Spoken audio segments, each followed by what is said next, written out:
vai só dar um direcionamento e dar uns toquezinhos a mais que elas podem perguntar na hora, tá certo? Vou espelhar a tela aqui.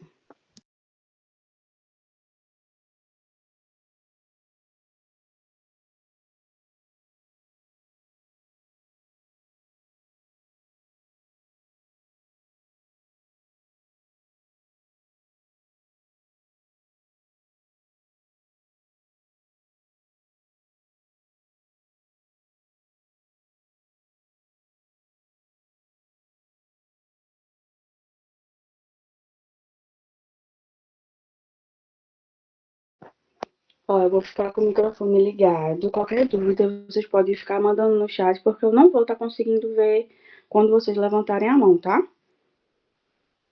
E aí, vocês estão conseguindo ver a tela direitinho, né? Sim. Sim. Pronto, beleza.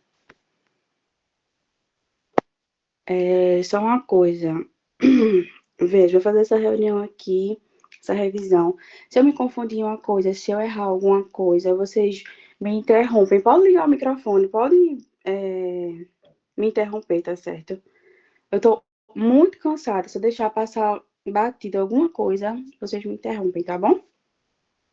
Deixa eu só ver se entrou, que eu acho que não entrou.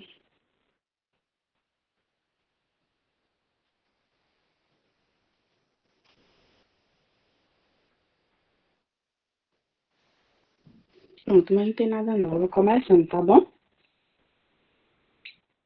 Então, a gente vai começar falando sobre o acompanhamento do crescimento infantil, que geralmente, tanto o crescimento infantil, a gente vai ter uma estação para desenvolvimento, mas geralmente fica um crescimento sempre está juntinho, de seja qualquer aparelho que for, tá certo? E então vamos lá. Eu queria que vocês participassem também, tá certo? Pode ligar o microfone, pode falar, tá bom? Então vamos lá, começando por crescimento. Então, Maria, 1 ano e 11 meses, ela veio ambulatório de puericultura para consulta de rotina. Sua mãe queixa-se que a menina está engordando muito. Ao consultar a caderneta da criança, você nota que Maria nasceu com 40 semanas e um dia. 40 semanas e um dia. E ela tem 1 ano e 11 meses. Como realizar o acompanhamento do crescimento dessa paciente? Então, vamos lá. Qual é a faixa etária dessa paciente? Vocês sabem? A classificação da faixa etária dela. É lactente, né? Isso. Lactente vai de quanto tempo até quanto tempo? 29 dias a 2 anos incompletos. Isso, perfeito. E ela tem 40 semanas e um dia. Como é que ela tá? Ela tá. Passou da data? Ela é prematura? Como é que funciona? Ela nasceu a termo.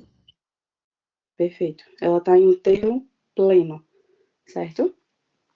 Que a gente tem o termo precoce, o termo pleno, que ele vai de 38 semanas e 6 dias até 40 semanas e 6 dias. A partir de 41 semanas em diante, ele é um termo tardio.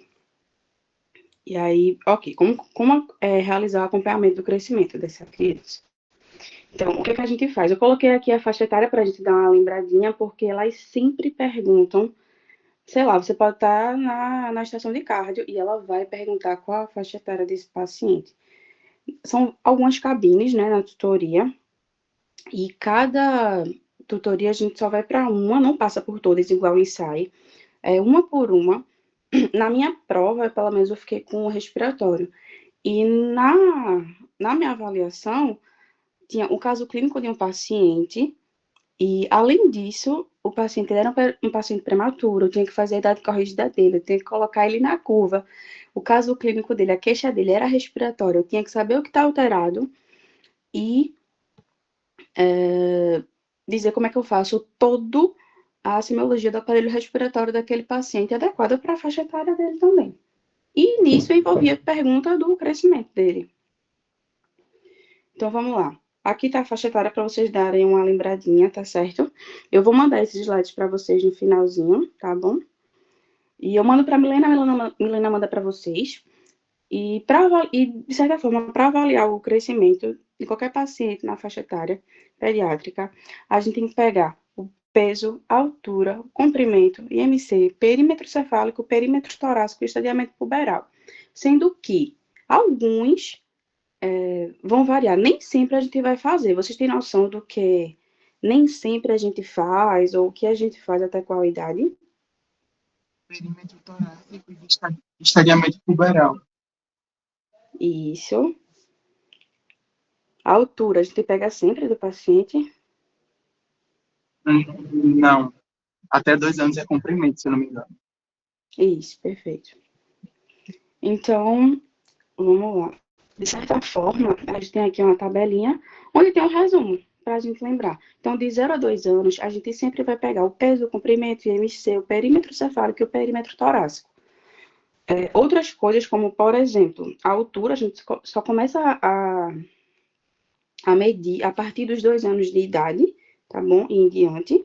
E o estadiamento puberal, a gente só pega a partir dos 8 anos. Não vão naquela de tipo, não, eu só vou pegar o estadiamento puberal do paciente que ele é adolescente. A gente vê aqui que não é verdade, que o paciente aqui ele tem 8 anos, ele ainda é um escolar e mesmo assim a gente já pega o estadiamento puberal dele, porque existe, por exemplo, a puberdade precoce, né? E a puberdade, não só a precoce, mas a puberdade, principalmente em meninas, ela pode começar a partir dos 8 anos. Então a gente tem que fazer estadiamento puberal nos pacientes a partir dos 8 anos. Então, basicamente é isso. Então, nessa paciente da gente, Maria, a gente vai pegar todos esses que estão circulados aqui em vermelho, tá bom? E nisso, na hora da prova, como é que a professora vai fazer, certo? O que é que você pegaria de medidas antropométricas desse paciente? E aí a gente teria que dizer, eu pego isso, eu pego aquilo, não pego tal coisa, enfim. Vocês podem ir dizendo. Tem pessoas que, dependendo do professor que tiver, pergunta ao professor, professor, eu vou dizendo ao senhor, o senhor quer que eu diga o que eu estou fazendo, como é que funciona? Ou eu vou fazer e o senhor avaliando, e geralmente varia muito de professor para professor e varia muito de aluno para aluno também. Mas, por exemplo, na minha prova, eu fiz prova com a Merinda, e eu fui dizendo para ela, professora, eu vou falando o que eu estou dizendo, ela me pedia alguma coisa, eu dizia para ela, eu vou falando o que eu estou fazendo, tipo, eu pego tal coisa, eu pego tal coisa, agora eu vou fazer a inspeção, eu faço de tal jeito, enfim. Vou dizendo para ela porque eu achava melhor. Tanto era uma revisão na minha cabeça, no momento que eu estava fazendo, quanto ela via o que eu estava fazendo. Ela não só olhava, sabe? Porque a gente quer fazer alguma coisa e a gente nem sempre faz da forma correta, né? A gente está começando, mas a gente sabe o que é para fazer. Então, falar às vezes ajuda. E quando ela percebe que a gente já sabe aquilo, às vezes ela diz: não, tudo bem, estou satisfeita. E aí a gente pode passar, sabe? Mas eu não vou ter todos os instrumentos lá, como é que eu faço? Tipo, você diz, se eu tivesse aqui, sei lá, a balança, o estadiômetro e tal, eu faria de tal jeito, e ela pode até perguntar, como é que você pesaria essa criança? Como é que você faria tal coisa? E aí a gente vai desenrolando e vai falando. E aí, exatamente aquilo que eu estava dizendo, qual objeto usar e como usar cada objeto. Por exemplo, no caso dessa paciente, como é que vocês veriam o peso dessa paciente e como é que vocês calculariam o comprimento dessa paciente? Ela tem 1 ano e meses.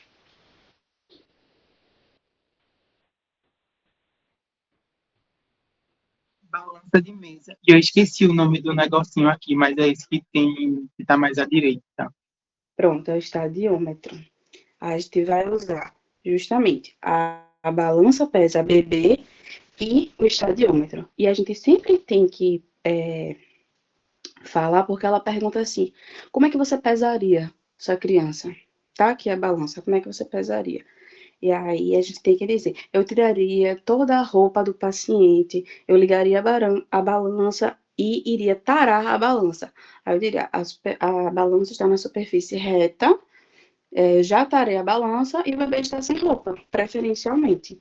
E na Pesa Bebê, a gente mede o paciente de 0 a 2 anos ou até 15 quilos. Passou disso, a gente já usa a balança normal, tá? E no caso do comprimento e altura do paciente, a mesma coisa da Pesa Bebê. O paciente de 0 a 2 anos, a gente vai usar o estadiômetro, vai medir ele deitadinho, tá certo? E aí a gente diria, ó, a cabeça vai ficar na parte fixa da balança, ou do estadiômetro, e a parte móvel vai ficar nos pés. E a gente tem que dizer isso.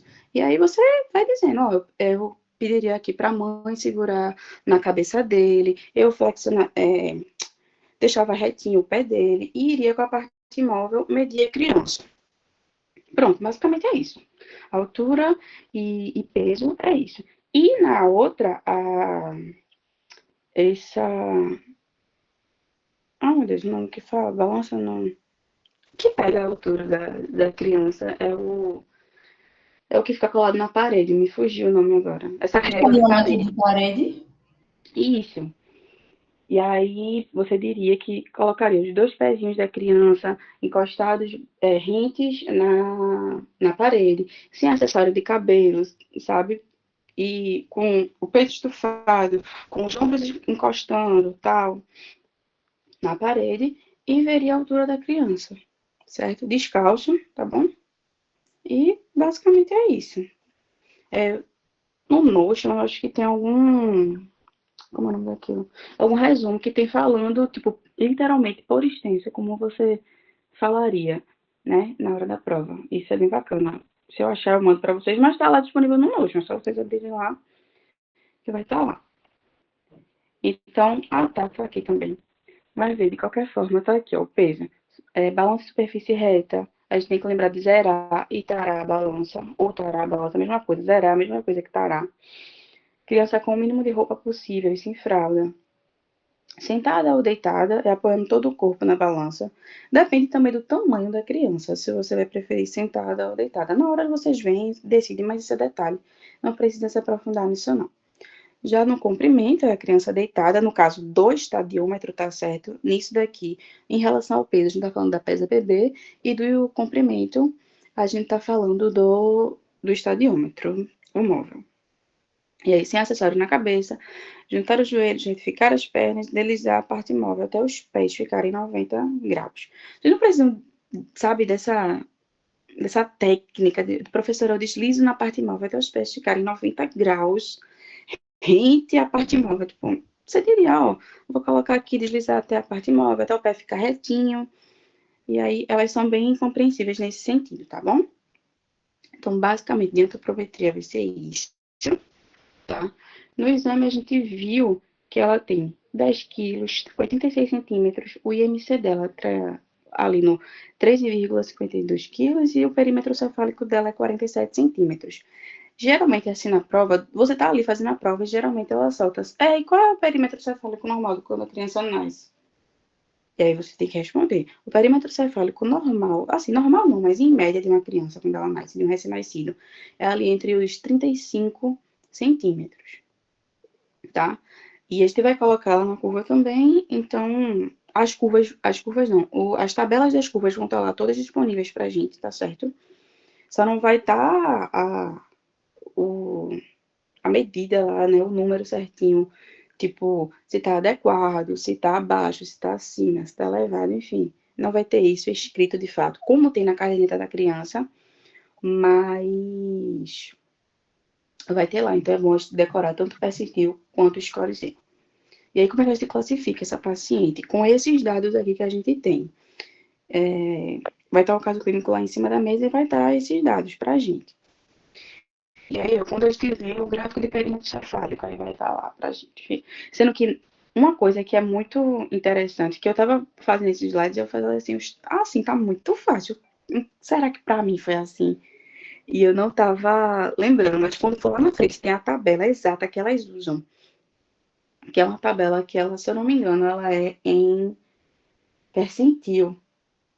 E aí é uma coisa que é muito chata, porque eu, por exemplo, decorei muitos códigos, porque era o que a gente usa na caderneta da criança. Sendo que quando caiu na prova, caiu para mim um percentil. Então, a dica que eu dou para vocês é que vocês decorem de fato essa tabela aqui, ó. É literalmente decorar essa tabela. Tá certo? Vão com essa tabela aqui na cabeça, porque o que cair pra gente, a gente vai conseguir fazer, dizer, né, no caso, com essa tabelinha aqui. No caso do perímetro cefálico, realmente vai ter que estar aqui com a idade, porque, com a idade não, com os valores, Mas, de qualquer forma, lembrar que perímetro cefálico adequado para a idade vai estar entre o +2 e o -2. Acabou. Então, ali naquele intervalo, o perímetro cefálico da criança ela vai estar adequada para a idade.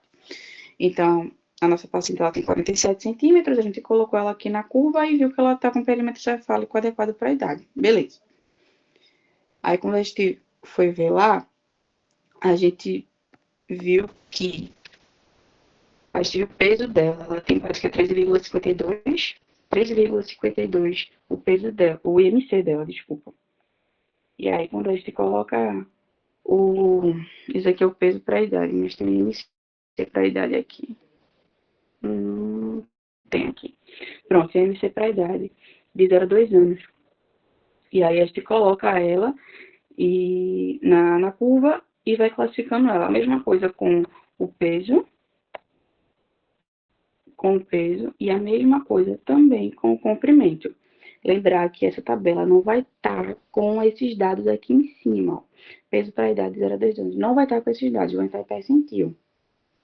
Ou pode até estar em score Z, mas tem esses dados. Esses dados elas não dão para a gente. É a gente que vai ter que saber. Então, a dica que eu dou é: decore, engulam essa tabela aqui. Então, vamos lá. Pronto, e a professora, beleza, você colocou o paciente na curva e ela vai dizer, certo, classifique para mim esse paciente. E aí a gente vai, uma coisa, elas gostam de colocar as datas muito próximas. Por exemplo, vocês estão vendo aqui, né? A data a data não, minha gente, é a idade do paciente muito próxima. Por exemplo, 1 ano e 11 meses. Isso, no nervosismo da prova, às vezes quebra a gente. Porque, por exemplo, é um paciente que ele tem 5 anos e 11 meses. Eu fico, meu Deus, esse paciente tem 5 anos, ele já tá grandinho, ele é um pré-escolar ou ele é um escolar. Então, tipo, se você for nisso, elas gostam de colocar as faixas etárias muito juntinhas. Então, é muito bom a gente ter na cabeça aquela divisão, aquela classificação da faixa etária também. E aí a gente diria que a lactente ela está eutrófica. A eutrofia do paciente, o paciente pode estar atrófico, distrófico, né? Ou eutrófico.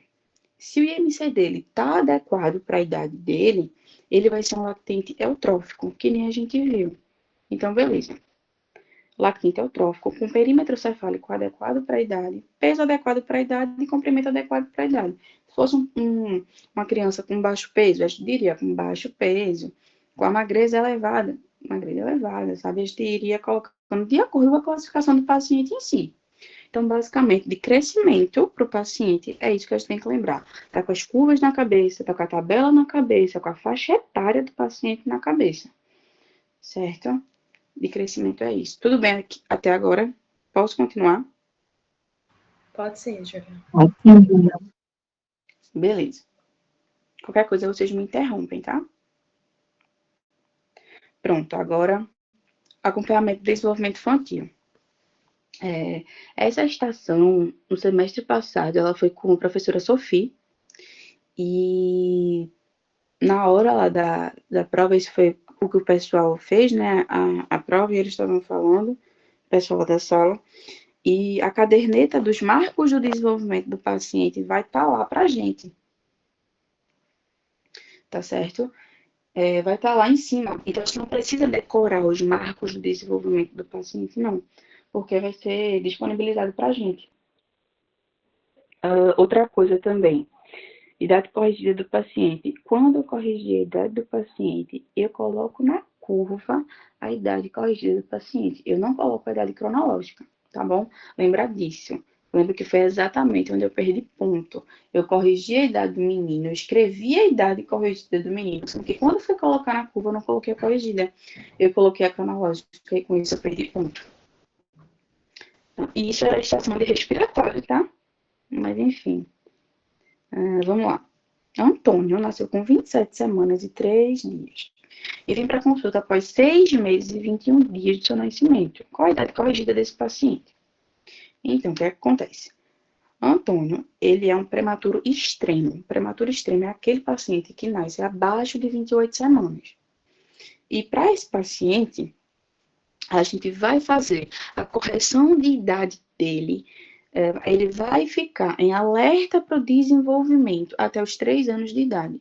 Se fosse um paciente entre 28 semanas e 34 semanas, ou é 37, não sei, vai ter aqui, a gente só corrige a idade desse paciente até 2 anos. Abaixo de 28, corrige até 3. E são perguntas que elas soltam assim na hora, ou pode estar simplesmente no caso clínico, que são várias perguntas, tá? Poderia ser essa pergunta aqui com várias, tipo, enfim, elas dão várias informações, elas podem perguntar várias coisas. E aí tá. Antônio nasceu com 27 semanas em 3 dias, então a gente vai corrigir a desse paciente usando um marco de 40 semanas. Quanto que falta para ele completar até 40 semanas? E aí a gente vai descobrir quanto é, eu botei aqui, tá bom? E ele vem para consulta após 6 meses e 21 dias do nascimento, ou seja, a idade cronológica do paciente é 6 meses e 21 dias. Não é a idade corrigida dele, é a idade cronológica. A partir do momento que ele nasce, ele tem uma idade, e quando ele vem para consulta, ele está com 6 meses. Então, vamos lá. 27 semanas em 3 dias. Quanto é que falta para 40? A gente vai fazer esse cálculozinho. Eu sou péssima com número. Mas na hora da prova não vai ser tão difícil assim, tá certo? Vai ser um pouquinho mais fácil. Elas mandaram um pouco nos números, geralmente são números redondos, mas nem sempre, não vamos confiando nisso. Mas, de certa forma, é isso. A gente corrige a idade do paciente até 40 semanas. O que a gente precisa saber? Corrige a idade do paciente até 40 semanas, vê essa diferença, vê a idade cronológica e tira a diferença da idade que o paciente nasceu, da idade gestacional do paciente, com a idade cronológica dele. Tá dando para entender? Tá sim. Pronto. Então, eu vou pegar essa diferença de quanto falta para 40 e fazer essa diferença da idade cronológica dele. Quando a gente faz esse cálculo, a gente vai ver que Antônio, ele tem 3 meses, 2 semanas e 3 dias, tá certo? Ou seja, a idade corrigida dele, quando a gente faz essa diferença, vai ter aqui pra gente de quanto falta para chegar em 40, e depois quando a gente faz a diferença, quando a gente tira essa diferença de 6 meses e 21 dias, dá o resultado de 3 meses, 2 semanas e 3 dias, tá bom? Depois vocês tentam fazer, não usem números tão difíceis, comecem fazendo com números redondos e depois vocês vão misturando as semanas, misturando os dias, tá?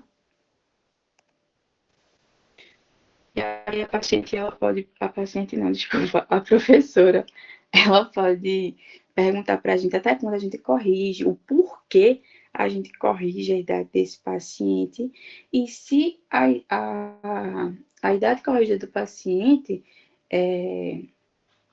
vale para imunização também. Porque eu corrigi a idade dele e também dou a vacina, sabe? São perguntas que elas fazem que na hora de ter que ter na ponta da língua. Então, na consulta de Antônio, a mãe pergunta o motivo do pediatra estar corrigindo a idade do seu filho e até quando isso vai ser feito. E ela pergunta também se já pode fazer as vacinas de 1 ano ou se deve esperar. No caso aqui, as vacinas de 6 meses, né? Mas aí o que é que a gente responderia? A gente corrige a idade para compensar o tempo de desenvolvimento intrauterino perdido, para a gente poder dar um tempinho, sabe, para o paciente, um tempo a mais, para que essa criança ela se desenvolva quando comparada aos nascidos a termos. Entendeu? É como se a gente desse uma folguinha para aquele paciente, tipo, tudo bem, ele nasceu termo, ele nasceu pré-termo, ele é um pré-termo extremo, então vamos dar um tempo a mais para ele se desenvolver, porque teoricamente ele ainda deveria estar com tal idade e não com tal idade. E aí, até quando corrigir a idade, a gente, até os 2 anos, olha, entre 28 e 37, e até os 3 anos, se a idade gestacional for menor do que 28 semanas. Outra coisa, muito importante, a gente não corrige a idade para a imunização. Eu lembro que a gente bateu muito nessa tecla no período passado, e teve gente que chegou na hora da prova e errou isso. Não lembrou, ficou nervoso, enfim, vários fatores. Mas não se corrige a idade para a imunização, somente para avaliação de crescimento e desenvolvimento do paciente.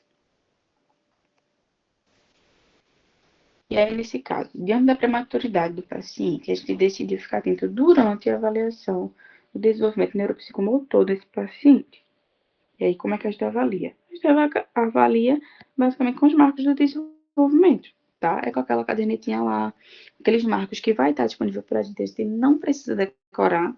E lá, a gente faz a idade corrigida do paciente e vai preenchendo de acordo com o que o paciente, do que a gente vê, do que a mãe referir para a gente também. E aí, ó, no exame, aí vai estar lá descrito isso pra gente. Ó, ele brinca de esconde-esconde, ele muda de objeto de uma mão para outra, ele duplica a sílaba, ele se senta sem apoio. Como é que a gente classifica esse paciente? Qual é a conduta da gente?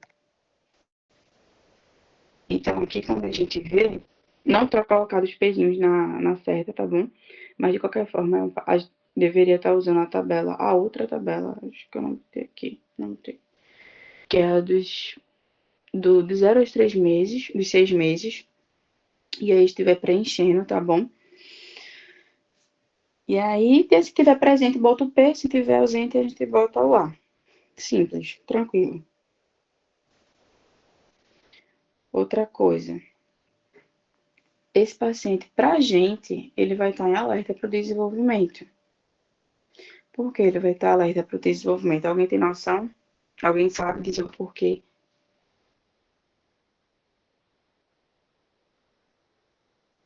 Por ser prematuro, ele já tem um fator de risco.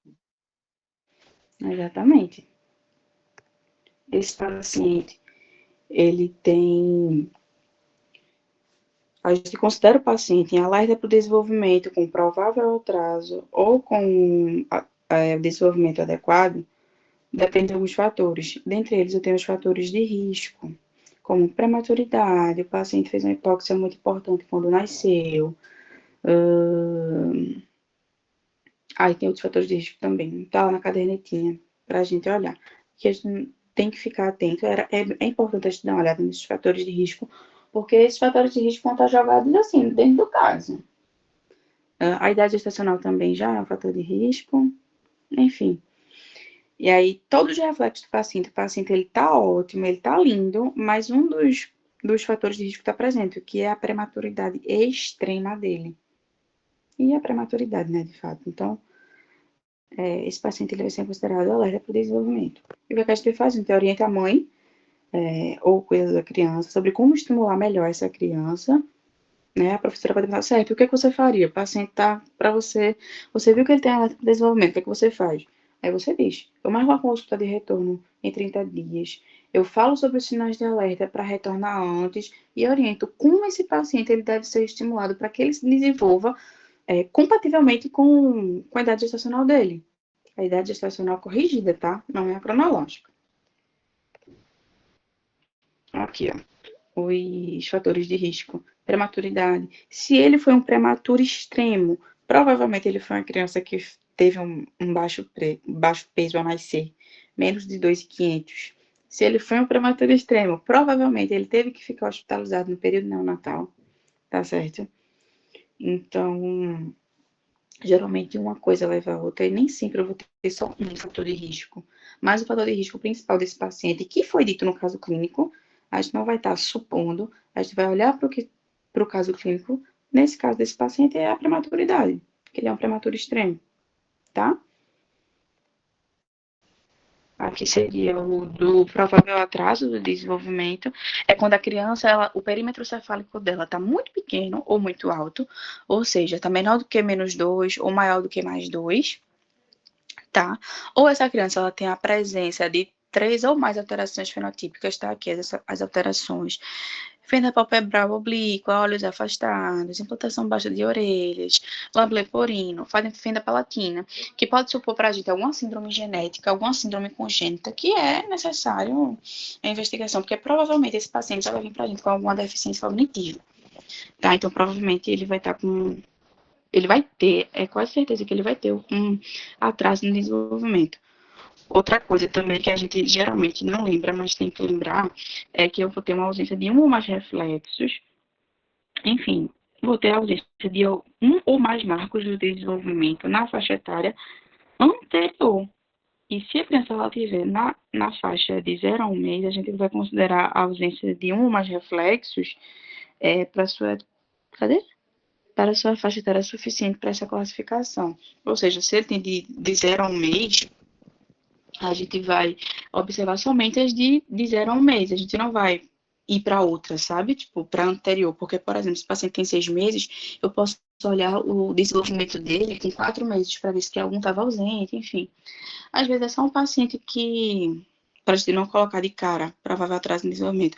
Às vezes pode chegar para a gente somente um paciente que ele sentou um pouco mais tarde, mas eu vejo que somente um marco dele está ausente nessa consulta de agora, mas na consulta passada ela estava presente, e aí a gente dá um tempinho a mais para reavaliar, mas de certa forma a gente tem que ficar muito atento para esses dados de avaliação que indicam provável atraso no desenvolvimento, tá certo?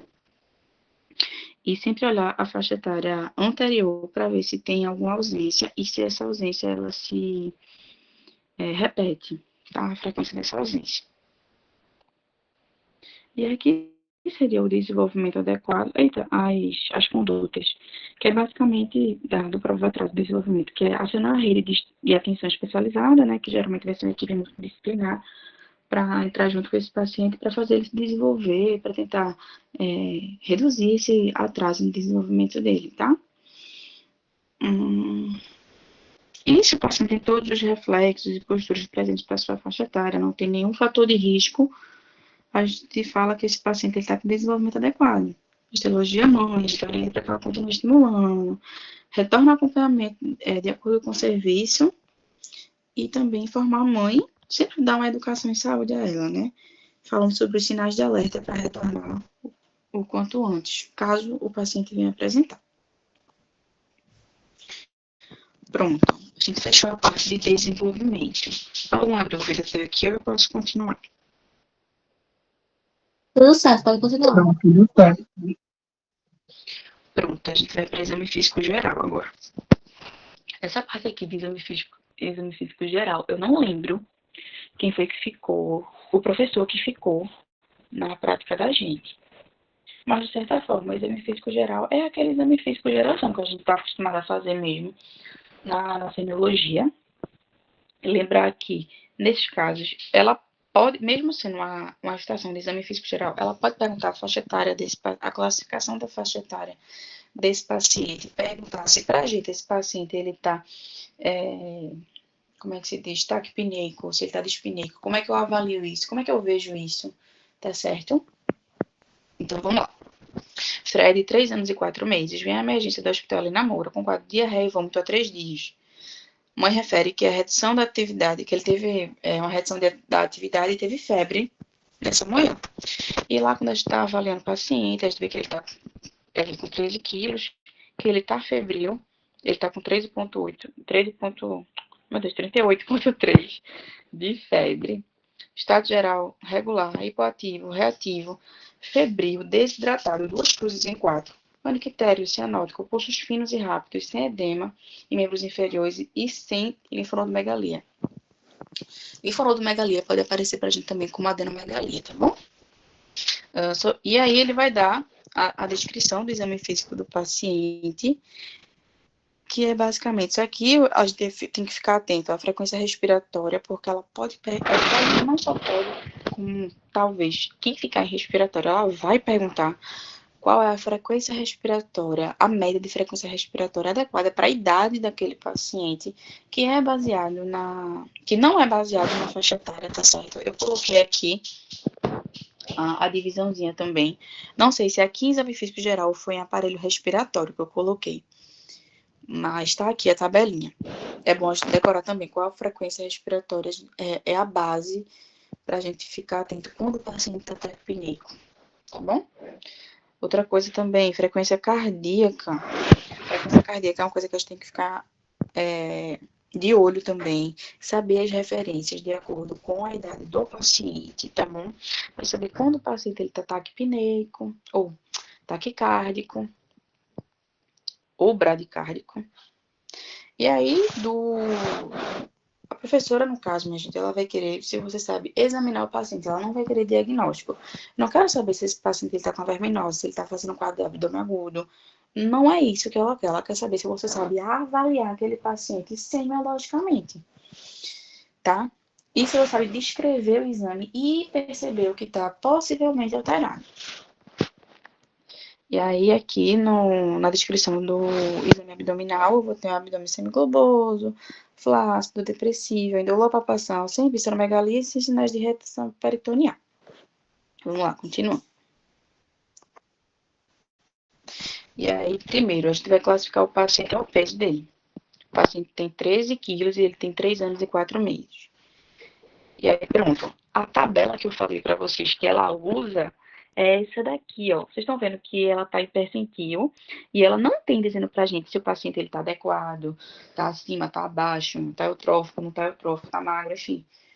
Não tem dizendo pra gente. É essa tabela aqui, a gente preenche e de acordo com o que tem nela, a gente classifica esse paciente. Então, a gente vem aqui, ó, o paciente tem 3 anos e 4 meses, 13 quilos. A gente vai aqui e faz ver onde ele tá.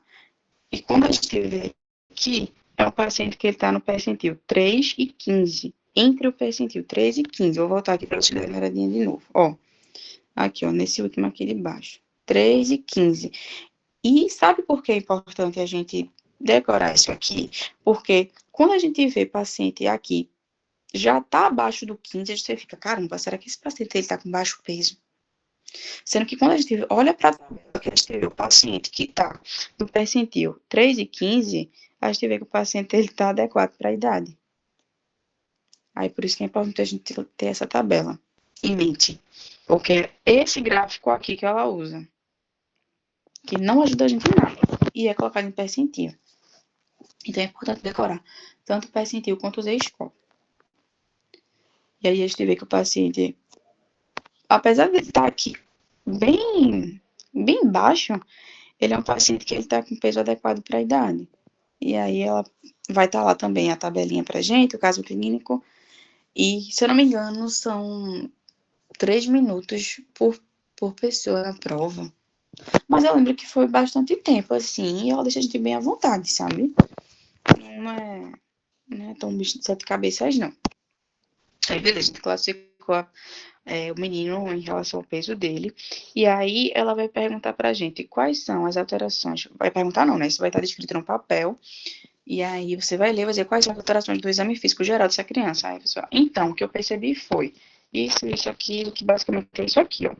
Ele tá com estado geral regular, ele tá hipoativo, ele tá febril ao toque, ele tá desidratado, ele tá com pulso fino. A gente vai dizer isso, tá? A gente vai somente ir ditando o que a gente percebeu de alteração. Se ela pergunta, ela não vai perguntar basicamente, por exemplo, por que ele tá febril? Por que ele tá pouco ativo? Sabe? Então não vai estar perguntando essas coisas, não, porque remete mais a diagnóstico, enfim. O paciente está com febre, o paciente está sem querer comer direito, ele está hipoativo, então é claro que ele vai estar desidratado, por exemplo, né? O paciente está mal, o estado geral regular, enfim, as outras coisas vêm de tabela. E aí, beleza, aqui ok, né? Viu aqui o que estava alterado e fala para a professora. Outra coisa. Como é que a gente avalia a hidratação desse paciente? Como é que a gente avalia e classifica a icterícia desse paciente? E quais os sinais vitais devem ser aferidos nessa criança e como aferir? Então, aqui, quando a gente vem para a hidratação, eu gosto dessa tabela. Tem uma tabela, se eu não me engano, nos slides dela, da professora que dessa aula, não lembro se foi da Anne, mas é uma tabela partida, sabe? Eu não gosto, essa daqui ela tá completa. E aí a professora pergunta, certo, como é que você avalia a hidratação desse paciente? E aí você pode dizer, eu posso ver o turgor da pele do paciente, em quanto tempo, o sinal da prega, né? Se é o tempo, né, que ela desaparece, a condição do paciente, os olhos, a mucosa, de certa forma, se está seco, se está úmido, os olhos do paciente, se o paciente está bebendo água, se ele está bebendo muita água, se ele não está bebendo, os pulsos desse paciente, enfim, a gente dá uma olhadinha aqui nessa tabela e dá uma revisada em como é que eu avalio a hidratação desse paciente. Outra coisa que eu esqueci de falar, como a gente avalia e classifica a icterícia. Nesse paciente aqui, provavelmente no exame aqui, está dizendo que ele estava anictérico. Ou seja, ele estava sem icterícia. Mas caso o paciente viesse a ter, a gente olharia para as mucosas do paciente. A mucosa conjuntiva, né? A gente dava uma olhadinha, dava uma puxadinha assim para baixo do olho dele. É, pediria para ele levantar a língua também, porque o freio da língua, ela geralmente vai estar mais amarelado. Se o paciente tiver com icterícia, olha também, de fato, a coloração da pele do paciente, tá bom? O que é diferente de um RN.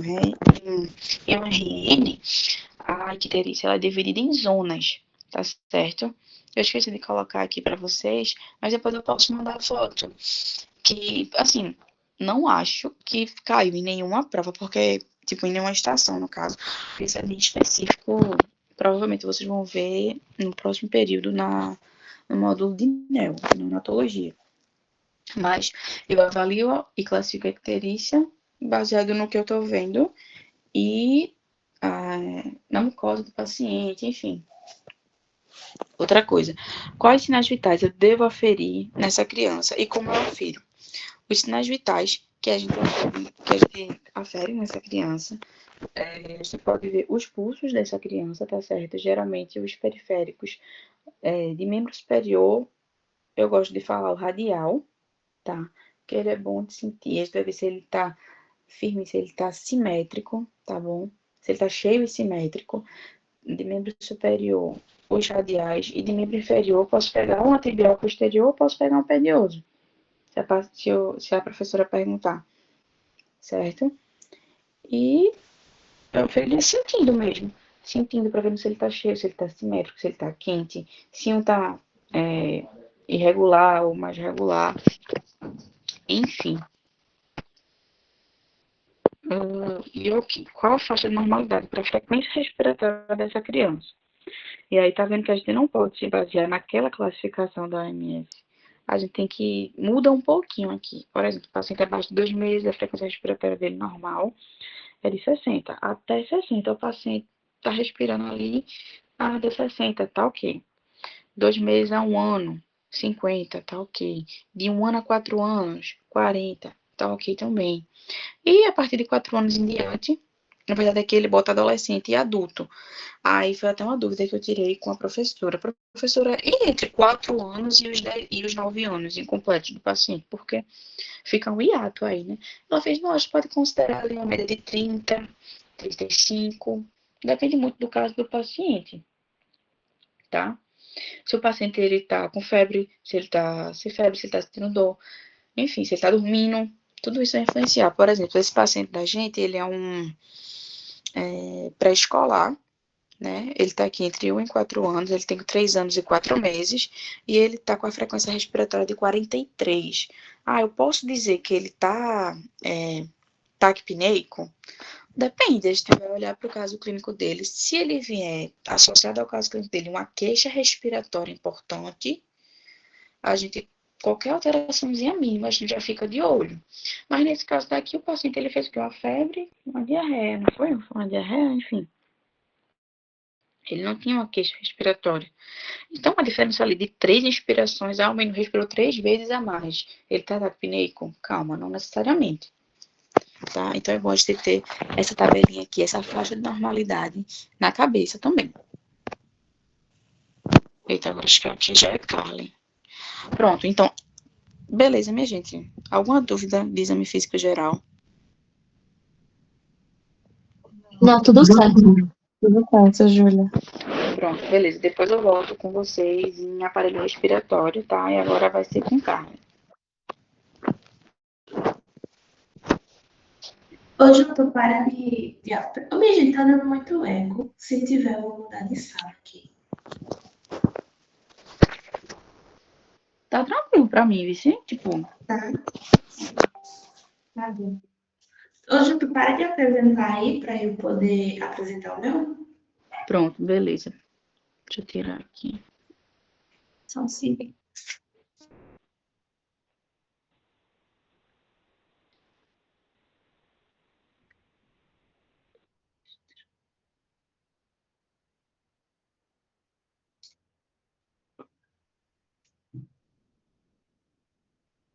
Vamos apresentar.